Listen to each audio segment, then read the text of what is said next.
Ẹ̀yin tèmi, ẹ kú dédé ìwòyí ẹ̀yin tèmi, ṣé dáadáa lẹ wà? Ẹ kú àsìkò yìí. Ẹ̀yin tèmi, ó tún ti ṣẹlẹ̀ o. Ẹ farabalẹ̀ wá nǹkan fìdílé kẹjẹ́ ká ganu sí i, ká gbọ́ bó ṣe ń lọ lórí ọ̀rọ̀ Lizzy Anjorin àti Ìyábọ̀ Òjó. Ẹ̀yin èèyàn mi, ó ti ṣẹlẹ̀, wàhálà ti wà o. Ẹ̀yin èèyàn, gẹ́gẹ́ bí ẹ ti mọ̀ wípé látìgbà díẹ̀ sẹ́yìn ni Ìyábọ̀ Òjó pẹ̀lú Lizzy Anjorin náà ti ń bára wọn fa wàhálà lọ́tùn lósì títí débi wípé wọ́n gbéra wọn lọ ilé ẹjọ́. Tẹ́ bá rántí, Ìyábọ̀ Òjó gbé Lizzy Anjorin lọ sí ilé ẹjọ́, èyí tí Lizzy Anjorin náà fi lọ sí ọ̀dọ̀ àwọn woman rights wípé òun ò porúkọ Ìyábọ̀ Òjó, pé kò kí ń ṣe Ìyábọ̀ Òjó ni òun bá sọ̀rọ̀. Ẹ̀yin èèyàn, tí ẹ ò bá gbàgbé, ṣé ẹ rántí pé ọ̀rọ̀ yìí ó sì wà ní ilé ẹjọ́, wọ́n sì ń bára wọn fà á lábẹ́lẹ̀. Tẹ́ ẹ bá dẹ̀ tún gbàgbé, ní bí àná àbí bí ọjọ́ mẹ́ta sẹ́yìn, Ìyábọ̀ Òjó sọ lórí social media wípé ọ́fíìsì òun mọ ẹni tó fi iná síbẹ̀, wípé ọ́fíìsì òun jóná.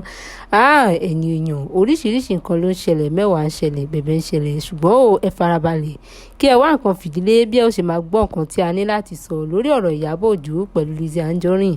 Nítorí ní báyìí Lizzy Anjorin ti jáde láti wá fi Ìyábọ̀ Òjó ṣe yẹ̀yẹ́, láti wá bu ẹnu ẹ̀gàn, láti wá bulu Ìyábọ̀ Òjó. Nítorí ní ọjọ́ tí òní ni Lizzy Anjorin jáde tí ó post ẹ̀ sórí Instagram page ẹ̀ wípé ẹjọ́ tí Ìyábọ̀ Òjó gbé lọ sí ilé ẹjọ́ lórí ọ̀rọ̀ òun wípé court ti dànù o, wọ́n ti fi ọwọ́ àbùkù wọ́n ti fi kọ ẹjọ́ náà. Wọ́n ní pé òun ò jẹ̀bi Ìyábọ̀ Òjó, ó fi Ìyábọ̀ Òjó sí ọ̀pọ̀lọpọ̀ yẹ̀yẹ́.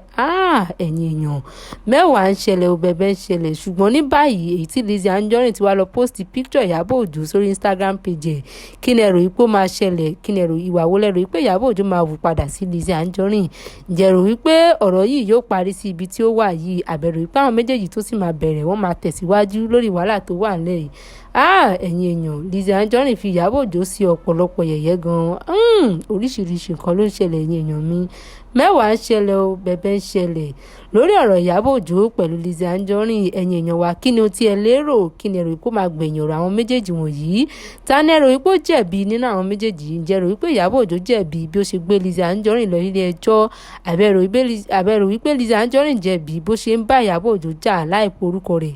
Àbẹ̀rò wípé ó jẹ̀bi bó ṣe fi Ìyábọ̀ Òjó ṣe yẹ̀yẹ́ lórí ọ̀rọ̀ ọ́fíìsì rẹ̀ tó jóná? Ẹ̀yin èèyàn, oríṣiríṣi nǹkan ló ń ṣẹlẹ̀ o. Ẹ̀yin èèyàn wa, ẹ jẹ́ ká lọ pàdé ní comment section kí a lè gbọ́ nǹkan tí ẹ ní láti sọ lórí ọ̀rọ̀ àwọn méjèèjì. Nítorí ọ̀rọ̀ àwọn méjèèjì yìí ó mà ti kọjá ibi tí a fi sí, ó mà dàbí ẹni wípé ó ti kọjá bí a ṣe lérò. Ní báyìí tí ilé ẹjọ́ ti wá fọwọ́ da ẹjọ́ wọn nù, ibo lẹ rò wípé ọ̀rọ̀ yìí yóò parí sí? Ǹjẹ́ rò wípé yóò parí sí ibi tí ilé ẹjọ́ fi sí? Àbẹ̀rò wípé wọ́n ó tún padà lọ ilé ẹjọ́ nígbà kejì, àbí wọ́n ó bẹ̀rẹ̀ ìjà mìíràn?